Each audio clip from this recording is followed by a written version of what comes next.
Special guests at London's Ace Cafe are Eric Patterson and his Viscount prior to a record attempt on the Bonneville salt flats. Formerly owned from new by VOC West London member Peter Ross, the Viscount was a short-run Vincent Norton special built by 50s racer Peter Darville and put in production briefly by Tom Somerton. As Peter Ross's riding buddy Tony Wheatley remembers. He bought this and he got this fairly new and it's still running in.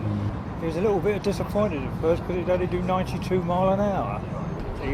Pete sorted that out. After that it went quite well. And what do you think Peter would make of it going out to Bonneville with Eric then? Oh, I think he'd be all enthusiastic for it, yeah. He'd be all for it, yeah. Eric has already set several records on the salt, first on a jet-powered Norton and latterly with the official Brough Superior team. He also ran a Brough Superior at Pendine Sands in Wales, but the weather prevented any records being set. Pendine Sands was first used by Malcolm Campbell and Bluebird to set a land speed record of 146 miles an hour. Eric's Bonneville crew will be his wife Kathy, Peter Morgan and Mick Cook, Formula One engineer who built the engine. All right then, Mick, should we give it a fire up? This Viscount is number one of, how many were there, Eric? 12. Eric got hold of this British motorcycle, TT Heritage, fantastic pedigree, to take it out to Bonneville and bugger it up.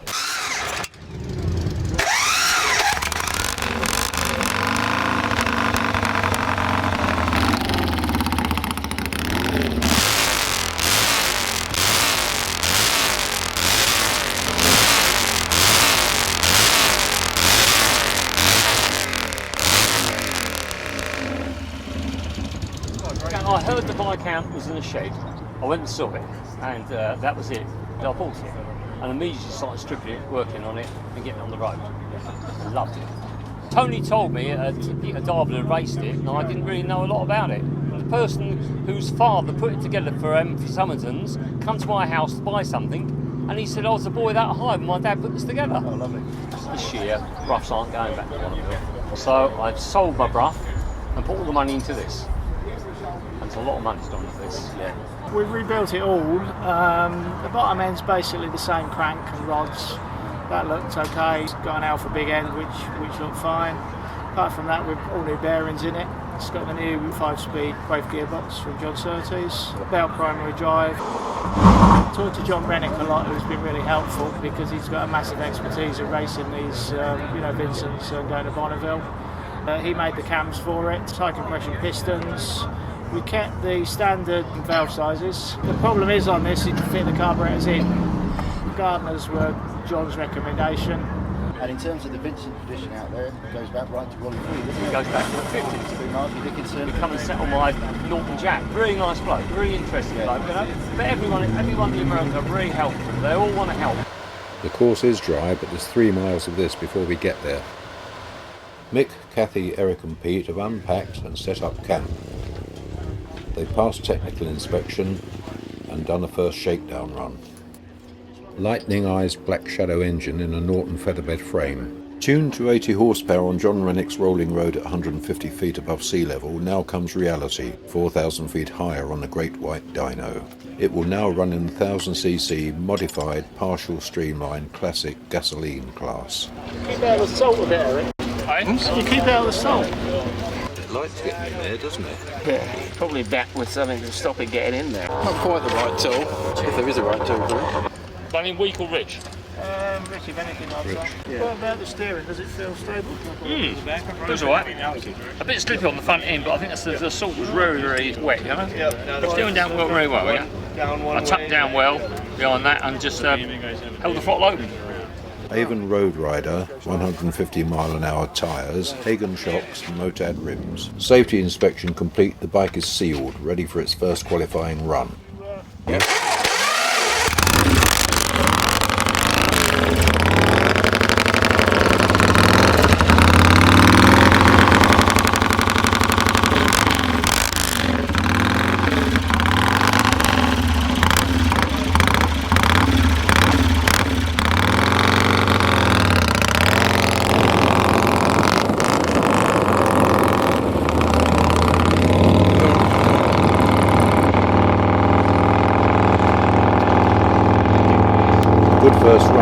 128.744. Which you wouldn't rev over, wouldn't rev that 6 about 5.8, that was it.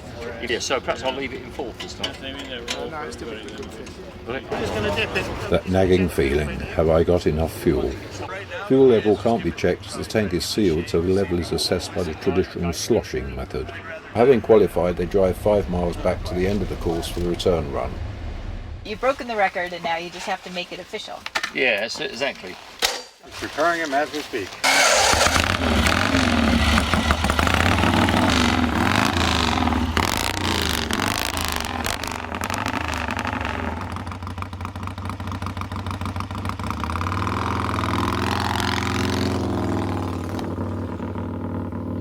2 mile run up, 1 mile time, 2 miles to stop. Hope to see you again. This run was slower, only 120. 6,000 revs she's cutting out. I think it's the plugs have got choked up, you think? That's more likely to be a fuel thing. I shut off and come back up again. So we did it's quite a slow trip back. 120, I've got this average 124 point something. New record of 124.86 average. Having set one record yesterday, this morning they increased their speed, qualifying for an attempt at an existing record. Good morning. 130, what was it? 131? 132. And the record was 123. So I cracked it. Great. And it's going well. I only read at 5.6, so we're 5.8 rather. So now we're going to go to 6.2, 6.3. Right. Coming back. The return run. The record for this class is 123.256, currently held by a Harley.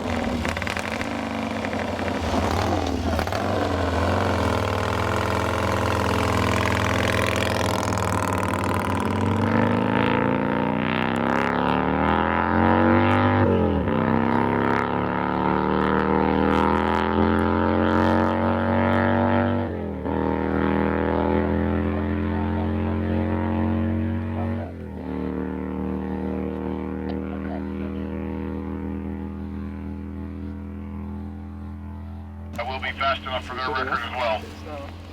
Nice. Was that it? Yeah, 130? 130.86. Giving an average of 131.68. The previous record in this class, it's the vintage class, that he beat was 123.56. All right, Kurt, we got it. You got the record. Oh, great, great.